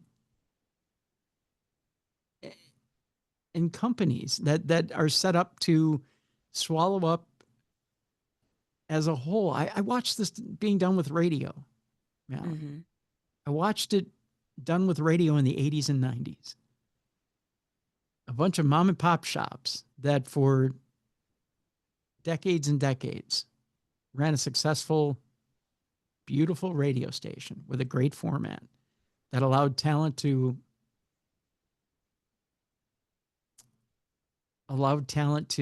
spread their wings and fly.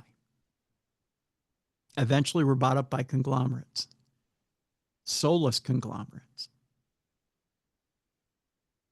that made everything sound the same. It became jukeboxes. Mm-hmm. And now they're becoming dinosaurs because you can get the exact same thing streaming. People can, if they want to hear music lists, they can hear them online. There's no difference. And you don't have to listen to an irritating guy talking to your ear. Well, I saw something, how it's going on right now with walking tours, walking ghost tours, how Yeah. there's a certain company that's trying to infiltrate local walking tours in certain states. And that conglomerate, we won't name them, Correct? but they're also building a portfolio Mm-hmm. of haunted places. Yep. They're starting Supposedly to, with incorrect information too. that's the allegation. Mm-hmm. Um, But for these walking tours that have been around for a long time and have a reputation, and they are mom and pop places that, you know, that have kind of been around for a really long time, and then these people are coming in and supposedly have taken the tour and kind of, you know, have kind of learned how they do it, and then they take over and now they're, you know, a competitor. mhm. So they're going to take away the business. You know, it's kind of sad. And they have a model. They have a model where they come in and they operate the tour cheaper. Yep. Yeah. Yeah. And it basically, it forces the mom and pop shop that's been there for years out. Mm-hmm. Yeah. So I think there's some dangerous things that are said in this article that are not healthy. You know, they don't portray things the way they are. We're not in a good spot right now, I think, in this field. We're just not, because paranormal TV right now is pushed by few and not many. Yes. Right? It's pushed by dollars and not interest. And we're at a weird standstill right now as to how you get things on TV that you actually want to see. Yeah. The argument is, well, you want to see something, go to the internet. Mm-hmm. Okay, but then how long can internet creators survive? Because the pay scales for internet creators is not great, because the internet outlets now have figured out, well, you know what? We used to give a fair deal to internet creators who generated good numbers. But now we figured out we can put more money in our pockets if we pay less out to internet creators. Mm-hmm. So now that's going on. And you know, the role of capitalism keeps pushing on, and there has to be a new outlet for creators, and you have to keep jumping to new formats in order to find true talent, right? Yeah. But did you see there's a certain paranormal investigator that has now gone to OnlyFans? No, Yeah. you're kidding. Because they said that they weren't making enough money. They stopped doing YouTube, and then people were like, well, why don't you go to Patreon? And they flat out said that because you have to pay out certain percentages and all this stuff, that it wasn't worth it. So now they're doing OnlyFans, and people are like, why are you doing OnlyFans? That's not a good reputation. And they're like, well, we're not, taking off clothes or anything like that. It's just, it's a better deal for us. So basically you're saying you're doing it for the money. But yeah, they have gone to OnlyFans. And people are like, I am not making an account with OnlyFans. Would this be a certain husband and wife team Yes, it is. that happen to be on a certain TV show that's still in existence? No. No? No. They haven't been on a show together. No. I'm not saying they've been on a show, but the husband was. Yes. Okay. All right. I know who you're talking. Yeah. Really? They made the jump. Oh, yeah. Uh-huh. Because I was like, that does not look good. I just saw the wife getting recently political online. I thought that was a shock. Yeah. You know my opinion, but we'll talk about that off air. Because anyway. Interesting. She got a little feisty again. But yeah. They went on to OnlyFans. Mm-hmm. So now the paranormal is on OnlyFans. Oh, the paranormal's on OnlyFans. Well, in the wrestling world for the longest time, because wrestlers make their living with their bodies. It used to be the big joke used to be, at least for female wrestlers, you want to make more money than you ever made in WWE. Your next jump, your next line of work is OnlyFans. Because you can make 10 times the amount of money you make on OnlyFans, and you could. Oh yeah, they can make a ton of money on OnlyFans. Yeah. But just the name OnlyFans is not a, It's not. No, it's a derogatory term. Exactly. I mean, it equals getting naked. Let's face it. Yeah. Even if you're not, that's your first thought. Right. Yeah. I mean, let's face it. If let's turn it on the world of the paranormal. Let's say as far as everybody that was ever on Discovery or right. or any of the Discovery channels, Warner Brothers Discovery, if we said, okay, you know what would be a great outlet? OnlyFans, right? You think you're done with your career over there? Well, if you don't want to compete with Warner Brothers Discovery and you need a place to make money, maybe you should just get an OnlyFans account. Can you imagine? No offense, Jay, you're a friend, but can you imagine Jay Haas stripping down on OnlyFans? I mean, come on. But as a subscriber, I don't want to have an account with OnlyFans. You know what I mean? Right. I mean, that's just not that's not my style. But like my husband would be like, well, he'd probably be excited, be like, ooh, my wife's getting kinky. You know what I mean? Like, ooh, this is not her. This isn't my wife normally. But I don't, I mean, I don't want to open up an account, with Yeah. OnlyFans. So And I think the idea for paranormal. Right. I think the idea before it got extremely X-rated was it was supposed to be a legit site for OnlyFans. Right. It was supposed to be a legit site, but Yeah. it didn't go that way because Right. again, give kids a powerful toy, they'll find an evil way to Yes. use it, right? Right. Yeah, because wasn't it supposed to be just more of an intimate thing with like a star, like you're Yep. like a yeah. Yep. It was supposed to be a place where people of notoriety could go Mm-hmm. and have an intimate, not intimate, but intimate. Right. Yeah, not quote intimate. Yeah. Yeah. And it the porn industry found it and said, you know what, we can monetize this because it's got a billing structure to it where we Right. can directly charge them for whatever we do. Yeah. And then they just make millions, these people do. Yeah.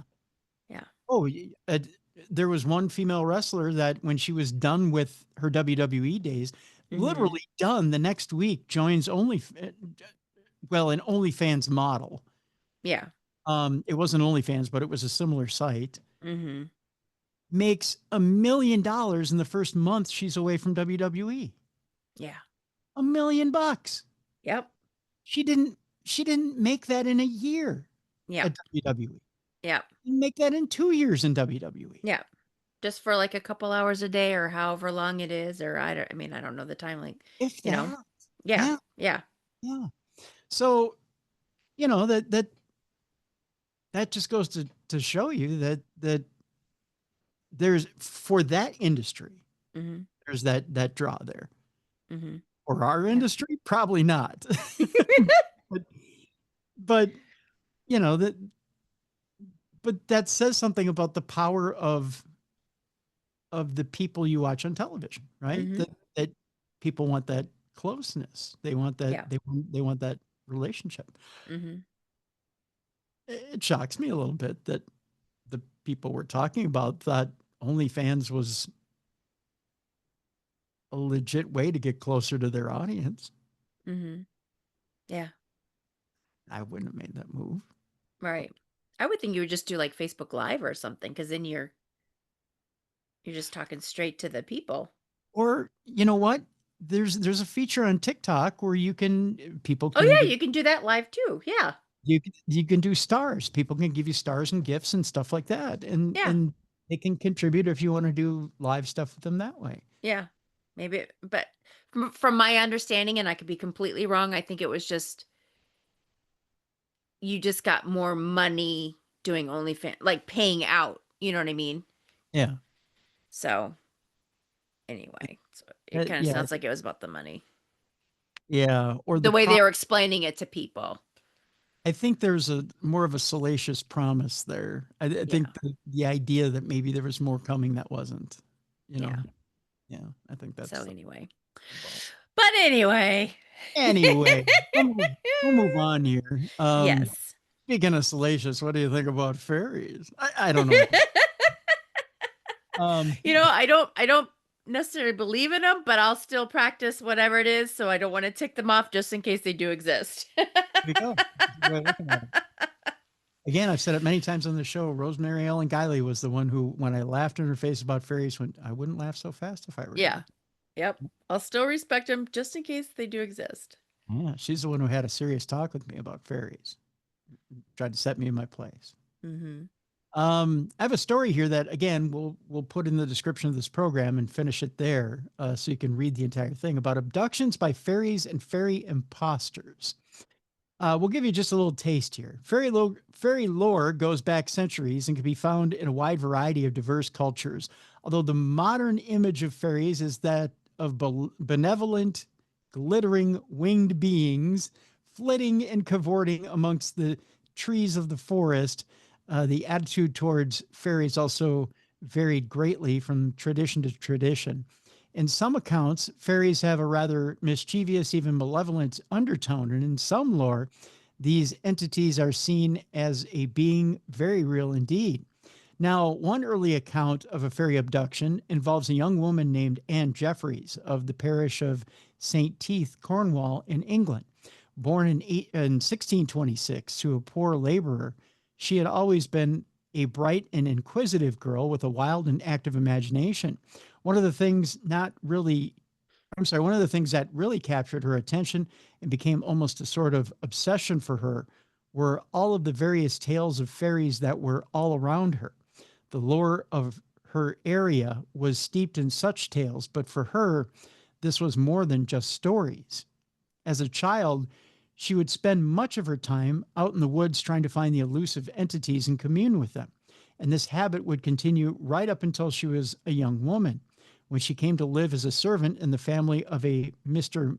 Moses Pitt and his wife, Joan, where she did domestic duties and also served as a nanny and nurse to the couple's two young children. At 19 years of age, she was going out into the forest at all of the time after her chores in her free time, looking for fairies and pixies, singing out to them in hopes that she would get some sort of a response to validate her belief that they were in fact real. Little did she know that her efforts were not completely in vain and that she was being watched. Now, according to the tale, one day Anne was out knitting at the Pitt home when she suddenly went into a convulsive fit that left her ill and bedridden. Several days passed with her in an unconscious state, and when she woke, she would have quite the tale to tell. She would relate to the family and those around her that she had been out there knitting when she had heard laughter and had looked around to find 6 diminutive men in green outfits and hats and with unusually bright eyes, led by one with a red feather in his cap that had crawled out of the bushes to approach her. The leader of the group had been unafraid of her, jumping into her palm and then up onto her shoulder to kiss her neck and hair. And before long, all of them were crawling all over her. That was when one of them had put his hands over her eyes, after which she had felt a prickling sensation, and then all had gone dark. The next thing she remembered was waking to someone shouting, "Tear, tear." And when she looked around herself, she saw that she was upon a grassy knoll in an unfamiliar, fantastical land of places, temples, and lush gardens, as well as azure lakes and a plenitude of brightly colored birds and other animals frolicking about. She was then dressed in an ornate flowing silk dress and led to a palace where there were fairy folk everywhere eating and drinking and dancing. It would seem that she was there in this strange land for many days, during which time she fell in love with the fairy with the red feather in his hat. So she gets kidnapped and falls in love with a small man in a hat. Yeah. This made the other ferryman jealous, or all of the ferrymen jealous, and they followed them around everywhere they went.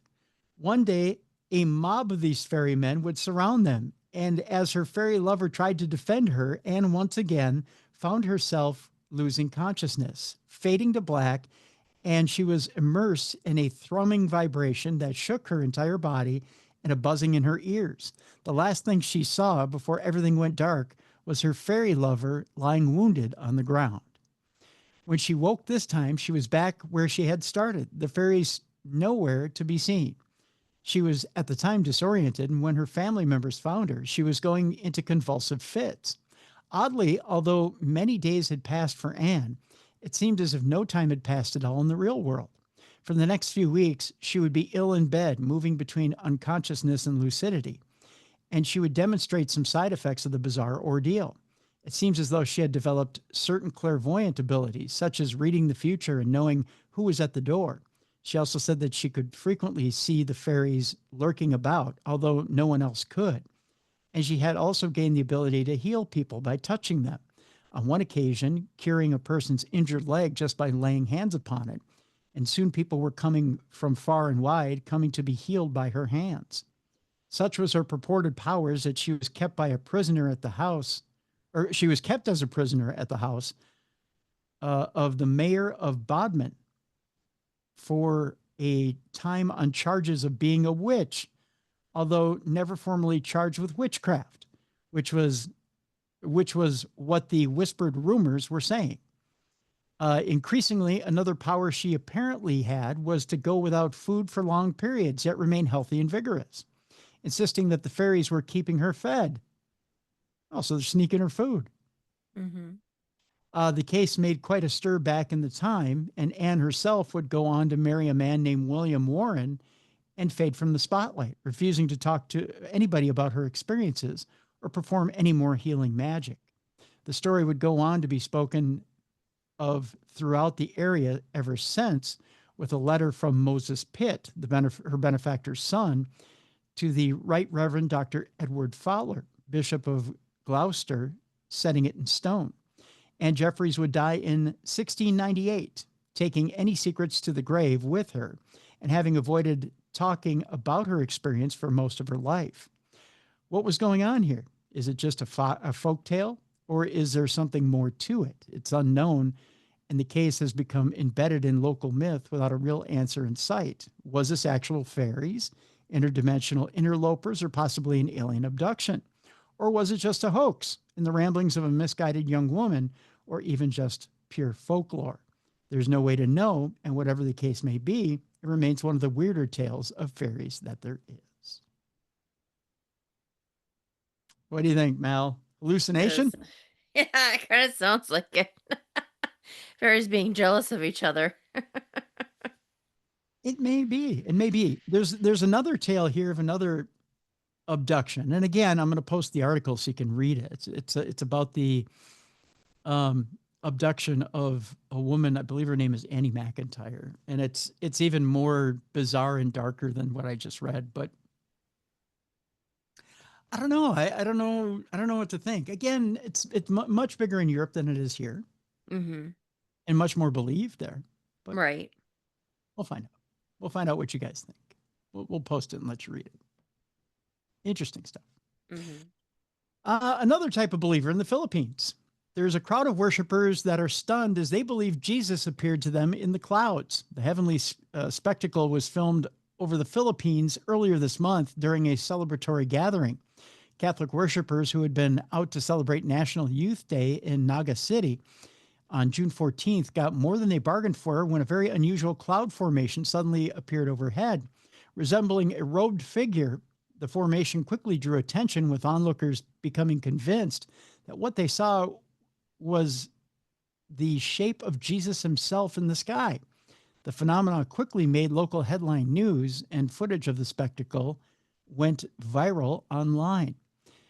But was this really a sign from above, or could the cloud formation have simply been a case of pareidolia, or the brain's innate ability to perceive meaningful shapes and abstract patterns? Again, there's a clip of this, so we'll throw this one up too. It's going to be a record day for throwing clips up online, or Mallie. So we'll see what people think. We'll see if Jesus really was in the clouds and if he was coming down on a youth day. And if he was, do you think he was taking people to the fairies? That's what I want to know. Maybe it was a mixed bag here, Mal. I'm not quite sure. Okay, so last week on True Crime, not on True Crime Tuesday, on True Crime Tuesday, we had talked about a man in Utah who claimed he was going after a man because he thought he was a werewolf. Okay. We reported on the crime side of it. We didn't talk about the supernatural side of it. But a Utah man arrested after attacking what he called a werewolf with a wooden stake. The man, who hails from Salt Lake City, reportedly threatened to pierce the heart of his unsuspecting victim. The incident came to light when police officers were called out on the afternoon of Sunday, June 14th, to attend a disturbance involving 24-year-old Jose Manuel Perez. According to reports, Perez had been having lunch with another man when he suddenly took out a wooden stake with a nail protruding from it and started attacking him.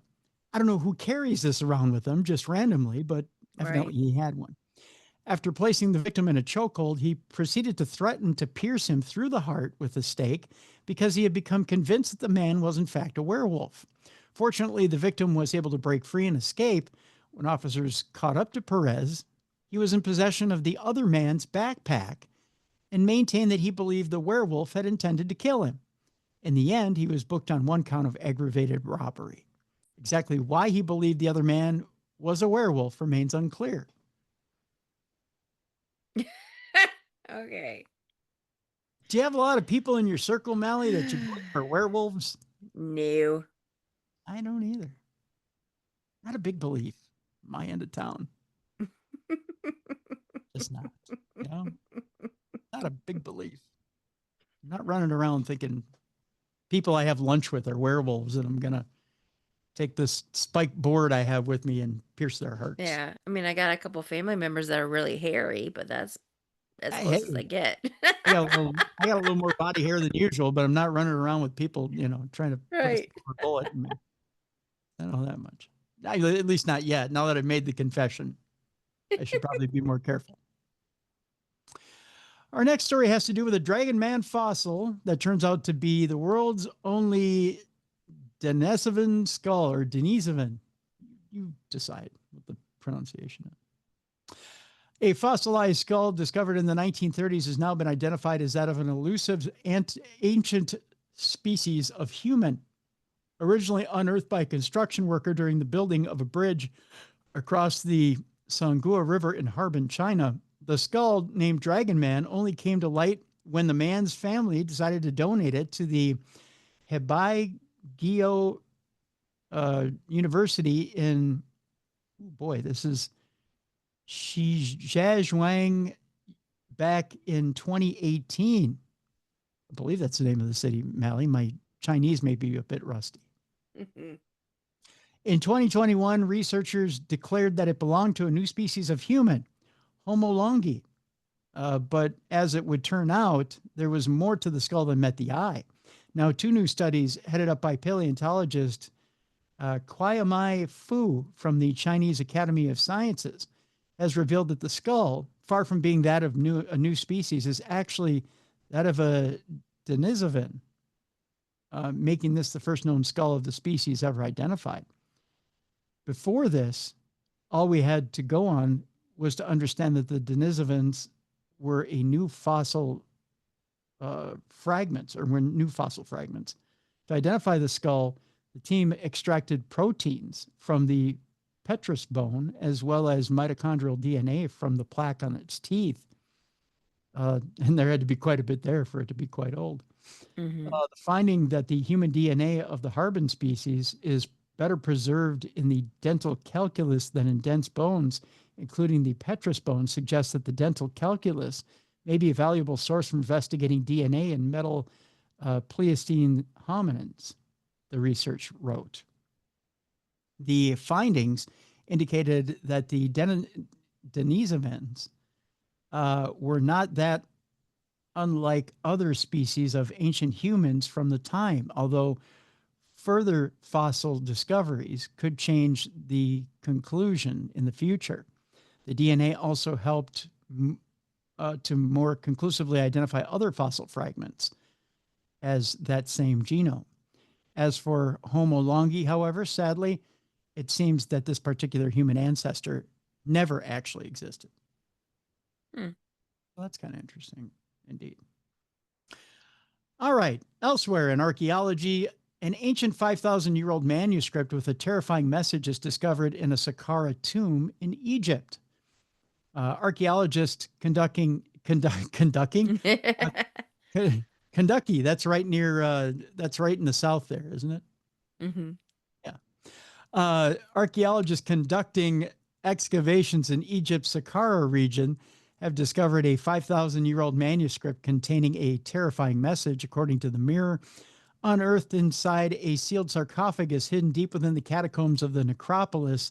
The manuscript features hieratic and early hieroglyphic writings filled with secrets ranging from the origins of humanity to cosmic order. The researchers are utilizing artificial intelligence. See, I don't trust it already. Supported translation systems and advanced imaging technologies to decipher the complex text. The task is daunting due to the manuscript's age and the scarcity of preserved analogs from that era. Many of the symbols remain unsolved, posing challenges to modern scientists eager to unlock its mysteries. Preliminary analysis indicated that the manuscript included predictions of catastrophic events that could bring to an end civilization. It describes recurring patterns of destruction that may have befallen past societies, suggesting that humanity is perpetuating the same mistakes. Central to its message is the notion that every human action directs the fate of all humanity, emphasizing the interconnectedness of individual behaviors and collective destiny. Notably, the text warns that immoral individuals may face a grim fate instead of peaceful rest after death. It highlights the connection between earthly life and the afterlife, underscoring the role of humans in the cosmic order. A prominent message declares, if the wisdom of the ancestors is not listened to, humanity will repeat the same mistakes and the consequences will be devastating. Some scholars suggest that the manuscript may be linked to the mythical Book of Enoch, containing fragments of knowledge about the creation of humanity and symbolic predictions about the future.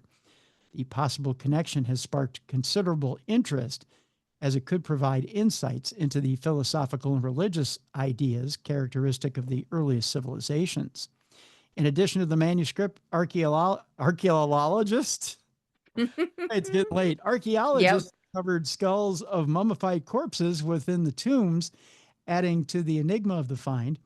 Among these discoveries is a mummified skull dubbed the Screaming Mummy, noted for its horrifying facial expression. Researchers believe that this corpse may bear traces of intense pain experienced at the moment of death, further deepening the mysteries surrounding the site. The tomb also revealed strange patterns of tomb energy, which scientists are now investigating. These findings may offer important clues about the functioning and survival strategies of ancient Egyptian societies, potentially reshaping our understanding of their mastery over cosmic order and cycles. Experts assert that the data obtained from this discovery could fundamentally change our comprehension not only of ancient Egypt, but of all human history. The manuscript, dating back to a time even before Egypt's great dynasties, is a rare finding due to the scarcity of documents from such an early period in well-preserved condition. According to archaeologists, the document could serve as a turning point both historically and philosophically. If other parts of the text can be deciphered, it might completely rewrite what we know about human civilization's development. Some researchers propose that the text could contain elements of knowledge that influence later religious traditions, including certain apocryphal writings, which for some reason I wanted to twist in my mind and make one word. That's being well. They'll be using different modern methods, Mallie, to try and decipher these writings. I don't know that I like that. I don't know about you. Yeah. Whenever you try to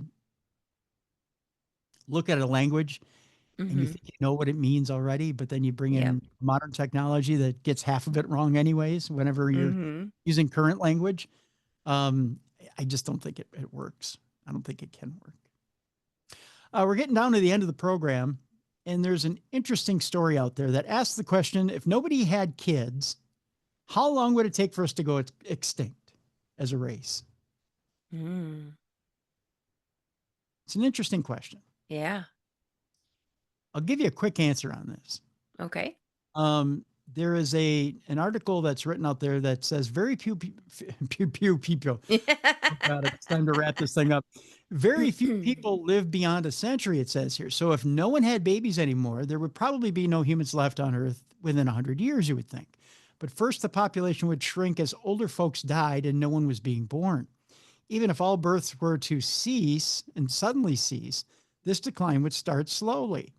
So eventually there would not be enough young people coming of age to do essential work, causing societies throughout the world to fall apart quickly. Some of these breakdowns would be in humanity's ability to produce food, provide healthcare, and do everything else that we rely on. Food would become scarce even though there would be fewer people to feed. Now, the man who wrote this article is an anthropology professor. And he says he spent his career studying human behavior, biology, and cultures. And he readily admits that this would not be a pretty picture. Eventually, civilization would crumble. It's likely there would be many people left within 70 or 80 years rather than 100. Or there would not be many people left within 70 to 80 years rather than 100, due to shortages of food, clean water, prescription drugs, and everything else that you can easily buy today or need to survive, due to the fact that as we age, it'd be harder to produce. So within 70 to 80 years, here come the shortages and here come the people that are dying. Okay. To get to the heart of it, as it is right now, we're heading towards a world population of 10 billion. Mm. So what do you narrow it down to, right? Although we do have declining birth rates right now. We don't have enough young people doing the do. Yeah. Especially here in America, which is surprising because I think as old folks, we think young people are always doing it, right? But it turns out there's a lot of good kids out there. Mm-hmm. That's just the way it is.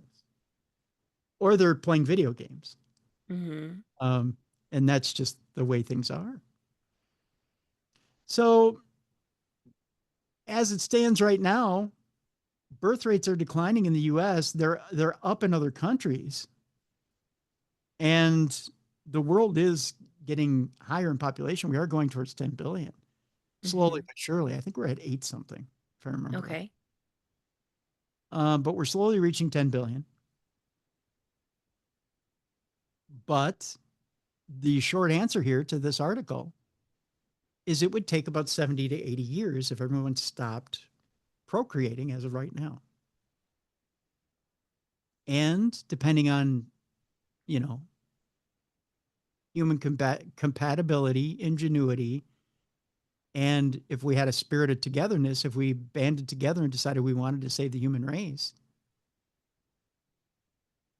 it could be a shorter amount of time than that. Mm-hmm. Interesting article, huh? Yeah, very. Yeah, I thought it was. It's Mm-hmm. it's one of those things where you go, it's not, doesn't sound promising, but it's reality, right? Mm-hmm. It's that thing that says, when you think about it realistically, you look to your neighbor to your left, your neighbor to your right. How well do you really know them?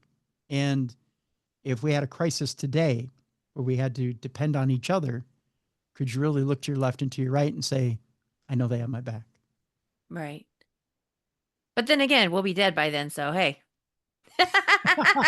not a problem. Wow. Well, that's Mallie putting the positive spin on it. That's for sure.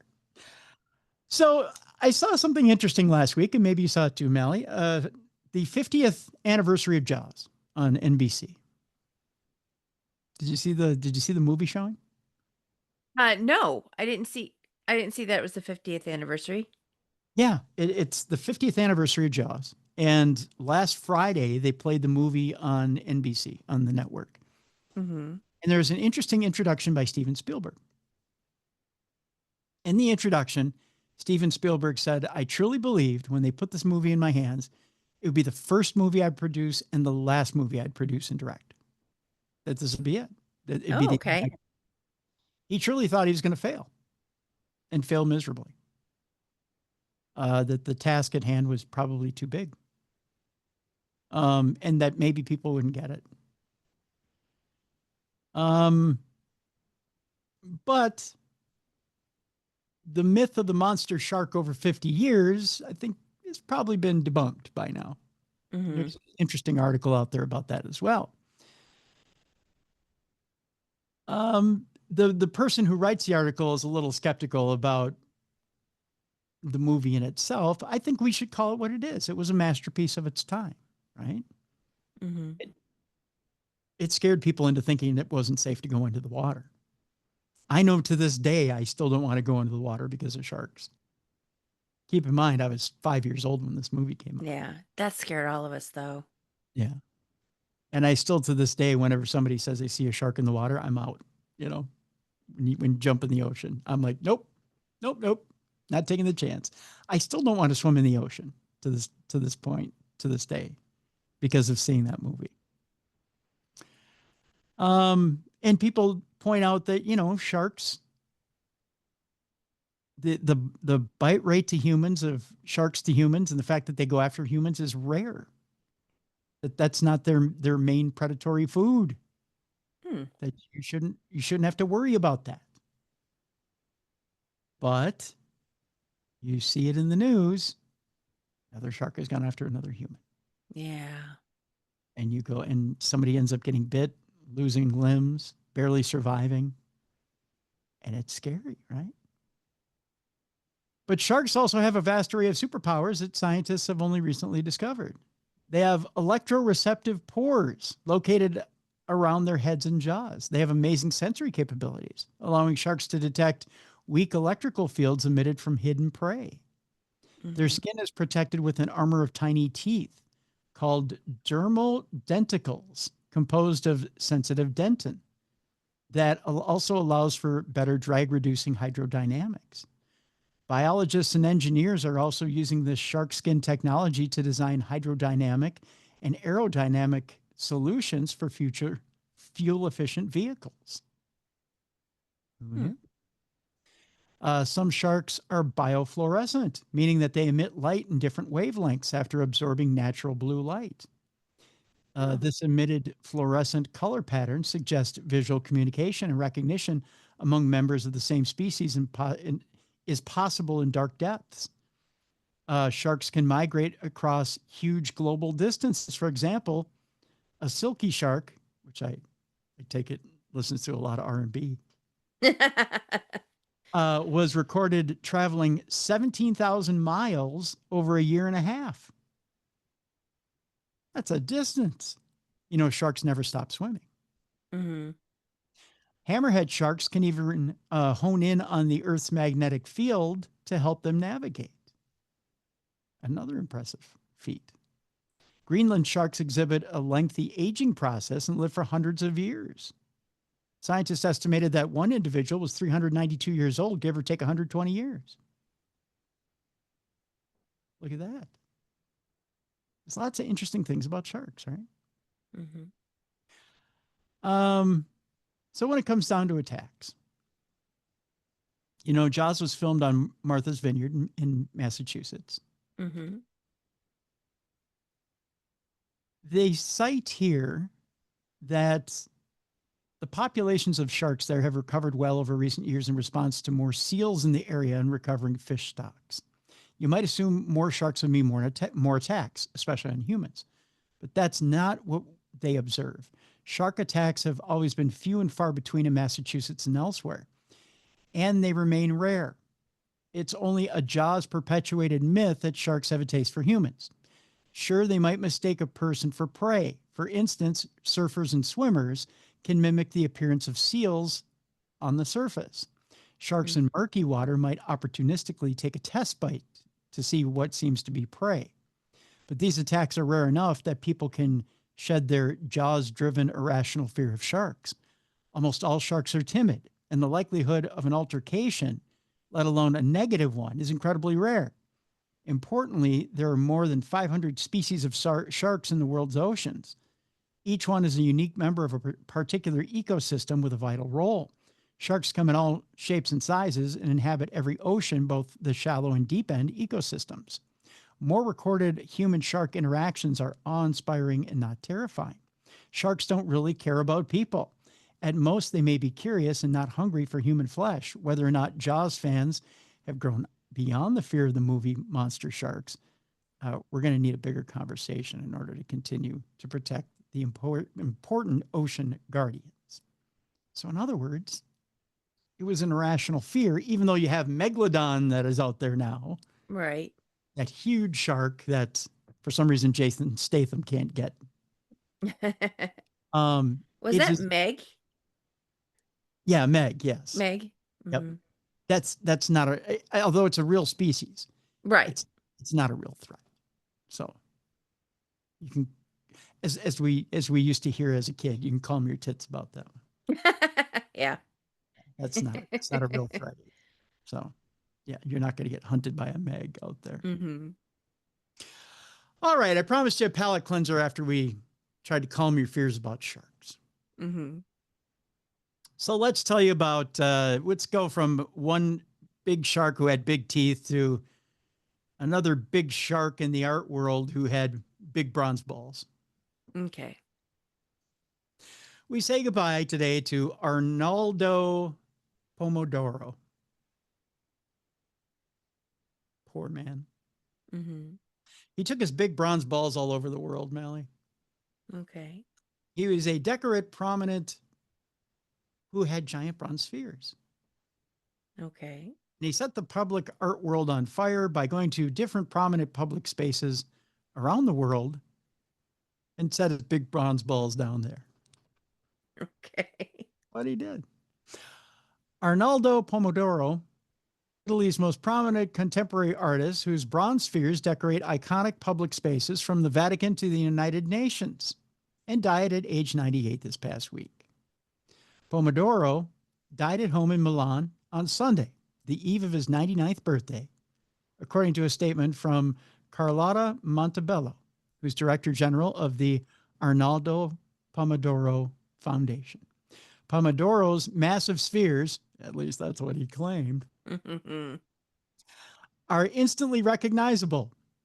Mallie, his massive spheres are shiny, smooth bronze globes with clawed-out interiors that Pomodoro has said he referred to as the superficial perfection of exteriors and the troubled complexity of interiors. Have you ever had a man claim his bronze spheres were much like that? No, I have not had the pleasure of that. Okay. In a note of condolences, Italian culture minister Alessandro Giuli said Pomodoro's wounded spheres speak to us today of the fragility and complexity of the human and the world. The Vatican spheres, which occupy a central place in the Pigna courtyard of the Vatican museums, feature an internal mechanism that rotates with the wind. So those bronze balls are flying in the wind. Yeah, blowing in the wind. Yes. We're getting a constant blowjob, Mallie. Yeah. In my work, I see the cracks, the eroded parts, the destructive potential that emerges from our time of disillusionment, the Vatican quoted Pomodoro as saying about its sphere. The United Nations in New York received a 3.3 meter or 10-foot 8-inch diameter sphere within sphere sculpture as a gift from Italy in 1996.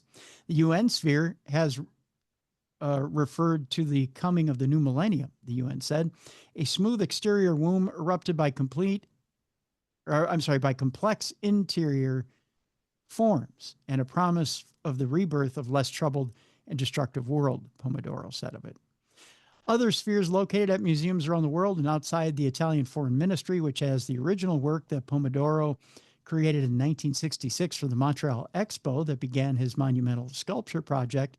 Pomodoro was born in Montefeltro, Italy on June 23rd of 1926. In addition to his spheres, he designed theatrical sets and projects and machines. He had multiple retrospectives and taught at Stanford University, the University of California at Berkeley, and Mills College, according to his biography on the foundation website. We'll miss you, Mr. Pomodoro. Your giant bronze spheres awed us. And they float in the wind, evidently. Mm-hmm. Yeah, they get blown quite often. This is what we hear. Yeah. He's from the Vatican. So he'll be missed at the age of 98. Last week, Mallie, I mentioned to Jess, I didn't get a chance to mention to you, I have yet another famous relative, speaking of the Vatican. Okay. Turns out that I thought it was my 11th cousin. It's not. My 10th cousin is Pope Leo. Ah, look at you. Mm-hmm. So we're going to have what we call the Spaghetti Summit. I'm gonna go over there to the Vatican. I'm gonna bring a big batch of spaghetti with me, and we're gonna speak Italian to each other. Yeah, in a Chicago So accent. I was gonna say, are you just gonna name off an Italian menu? Yes. I might bring some. I might bring some Italian beef sandwiches with me because he is originally from Chicago. Uh-huh. So I might bring a popular Italian beef sandwich with me from the region. I might bring a big tub of spaghetti with me, and we'll sit down and we'll talk who's better, White Sox or Twins. Gotcha. Yeah. So I think it's time to go meet my cousin. And of course, I will talk in a Chicago accent for him to make him feel at home. And I know he will, of course, as all popes do, he will speak to me, Mallie, in his Italian accent. Every pope since the beginning of time has spoken an Italian accent. So Gotcha. it'll be a good meeting. Mm. I'm going to get so much hate mail for that. Yes, you are. All right. A couple of reminders for you as we exit today's program. Right now, if you go to darknessradioshow.com to the event section, there's a link for Potographs for Pooches at the Palmer House. The second annual is up right now. It is August 1st and 2nd. Myself, Tim and Lauren Miley, and Scotty Rorick will all be there August 1st and 2nd. Tickets are already half gone for it. They went on sale last week. Boom, half gone already. We want to sell this thing out, folks. All the proceeds go to the animal shelter in St. Cloud, which, as you know, if you listen every other week on KNSI, St. Cloud is my second home away from home. And we're going to help animals in St. Cloud this time around. So if you can, come join us, please. August 1st and 2nd. We're going to have a good time out there. We're going to ghost hunt the Palmer, and we're going to hang out and have a good time. That's what we're going to do. So come join us out there at the Palmer.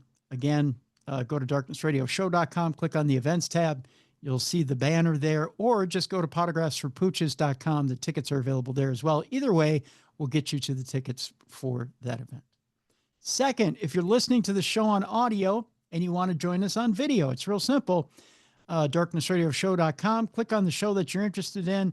Both the audio and video should be there. Click on the video and watch us, and be sure to like and subscribe afterwards. Or the other way is real simple. Go to YouTube, the original Darkness Radio. Click the like and subscribe button. Do both, and join us over there on video on YouTube. The original Darkness Radio is the channel over there on YouTube. All right. What else? Oh, the Darkness Radio app for Apple, available. Join us over there as well. If you don't have a place where you regularly get the podcast on audio, you can do so by going to the Apple Store and downloading the Darkness Radio app. We don't have one for Android, unfortunately, right now, but we do for Apple. Go get it there. Let's see, Mallie. I think that's it for right now. I can tell you about tomorrow's show, though. Oh, very cool. Please do. Tomorrow's show. Are you ready for this? Mm-hmm. It's story time on tomorrow's show. Oh. Yeah. We have an interesting guest in tomorrow, in that I don't necessarily, I have a first name for him, but I don't have his full name because he's appearing under the name of his podcast. Okay. I know, right? You may say, well, Tim, that's kind of weird, right? Kind of bizarre. But this particular gentleman has written a brand new book under the name of his podcast. And it is a spooky stories book. Oh. We're going to tell spooky stories tomorrow. And it's going to be an interesting time. I've started reading this book, and the stories in it are truly scary, truly fascinating. It's one of those books that you're going to sit down with and on a dark and stormy night, and it's going to chill you. So we'll tell you more about the book. We'll tell you more about the podcast tomorrow and how they came up with these scary stories. Okay. On the show. I know you guys may think, well, is this a lot like Jim Harold's Campfire? No, it's in a different vein. So we'll explain more tomorrow. I'll tell you what sets them apart from Jim Harold and Campfire. But it's very interesting. Very interesting indeed. So lots of spooky, scary stories tomorrow on the show. So we're bringing it back old school tomorrow. What you think about that? Good stuff. I like it. Yep. I like the old school. Good deal. Good deal. All right. That'll do it for Mallie Fox. I'm Tim Dennis. Thank you so much for joining us here on the program. And again, if you have a Parashare story you want to share with us, send it in. Tim@darknessradio.com. We'll see you tomorrow for some spooky stories right here on the best in paranormal podcasting. This is Darkness Radio. For more audio and video archives of the show, intriguing content, and cool swag, check out darknessradioshow.com. The executive producer of Darkness Radio is Troy Palmer.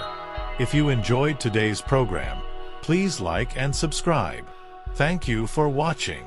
Be sure to join us tomorrow for creepy campfire stories with Darkness Prevails.